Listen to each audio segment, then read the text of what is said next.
আসসালামু আলাইকুম। আমি Rehana Liza lifestyle and cooking চ্যানেলে আপনাদের আরও একবার স্বাগত জানাচ্ছি। শীতকালের জনপ্রিয় সবজি দিয়ে দুর্দান্ত স্বাদের ফুলকপি রান্নার রেসিপি শেয়ার করব। আশা করছি ভিডিওটি আপনাদের কাছে ভালো লাগবে।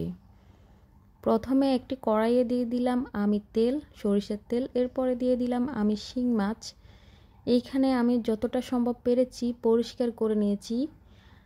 আপনারা যদি কেউ শিং মাছ এর থেকে ভালো পরিষ্কার করতে পারেন তাহলে আমাকে অবশ্যই কমেন্ট করে জানাবেন। আর আমার এই তো শিং মাছগুলো ভেজে নেওয়া হয়ে এসেছে। আমি উল্টিয়ে পাল্টিয়ে গোল্ডেন কালার করে ভেজে এরপর উঠিয়ে নিব। বেশি ভাজতে যাবেন না, না হলে মাছের যে একটা স্বাদ থাকে সেটা আর থাকবে না। তাই এই পর্যায়ে এসে মাছগুলো উঠিয়ে নেবেন। আর এখন আমি একটি মশলা রেডি করে নেব। এইখানে দিয়ে দিলাম হলুদ গুঁড়া, মরিচ গুঁড়া, জিরা গুঁড়া, ধনিয়া গুঁড়া, লবণ আর সামান্য পরিমাণ সরিষার তেল, আর দিয়ে দিলাম পানি। দিয়ে খুব সুন্দরভাবে মিশিয়ে নেব। আর এতে করে হবে কি, এই গুঁড়া মশলাটা পানি দিয়ে কিছুক্ষণ আগে ভিজে রাখলে রান্না করার সময় যখন এটা দেওয়া হবে একদম বাটা মশলার মতোই ঘ্রাণটা বাইর হবে। এখন আমি দেখতে পারছেন ফুলকপিগুলো দিয়ে দিচ্ছি।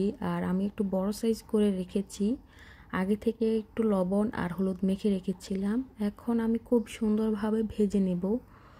আর এইভাবে ভেজে নিলে ফুলকপির যে ভিতরে একটা গন্ধ থেকে যায় সেটাও চলে যাবে, আর খেতেও অসম্ভব মজার হবে। আর এখন দিয়ে দিলাম আমি কিছু পরিমাণ আলু। আর আলুগুলো আমি একটু বড় সাইজ করে কেটে নিয়েছি। আর আলুগুলোর মধ্যেও আমি হলুদ আর লবণ দিয়ে আগে থেকে মেখে রেখেছিলাম। এখন খুব সুন্দরভাবে নেড়ে গোল্ডেন কালার করে ভেজে আমি উঠিয়ে নেব। আর দেখতে পাচ্ছেন ফুলকপির কালারটা অনেক সুন্দর এসেছে। আর হলুদ আর লবণ দিয়ে এভাবে ভেজে নিলে ফুলকপির কালারটা অনেকটাই সুন্দর আসে, একদম সোনালি বর্ণের একটা কালার আসে, দেখতেও সুন্দর লাগে। এখন আবারও আমি কিছু পরিমাণ তেল দিয়ে এখন দিয়ে দিলাম পেঁয়াজ কুচি আর রসুন কুচি দিয়ে খুব ভালোভাবে নেড়ে ভেজে নেব। আর এইখান থেকে আমি অর্ধেক পরিমাণ পেঁয়াজ উঠিয়ে রেখেছিলাম, সেটা আসলে স্কিপ হয়ে গিয়েছে।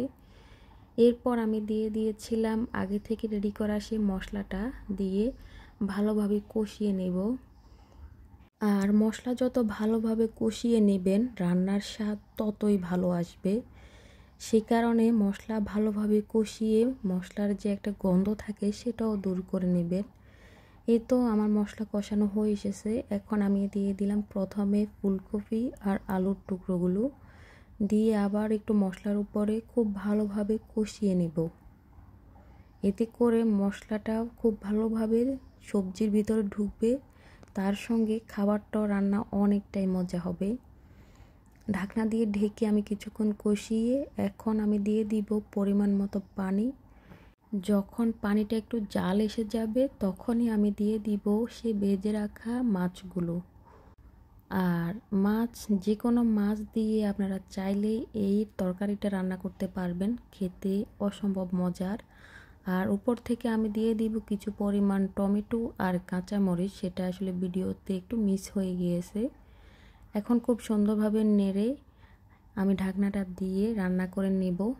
রেসিপিটি ভালো লাগলে যারা আমার ইউটিউব চ্যানেল থেকে ভিডিওটি দেখছেন, চ্যানেলটি সাবস্ক্রাইব করে পাশে থাকা বেল আইকন ক্লিক করে দিবেন আমার পরবর্তী ভিডিও নোটিফিকেশন সবার আগে পাওয়ার জন্য।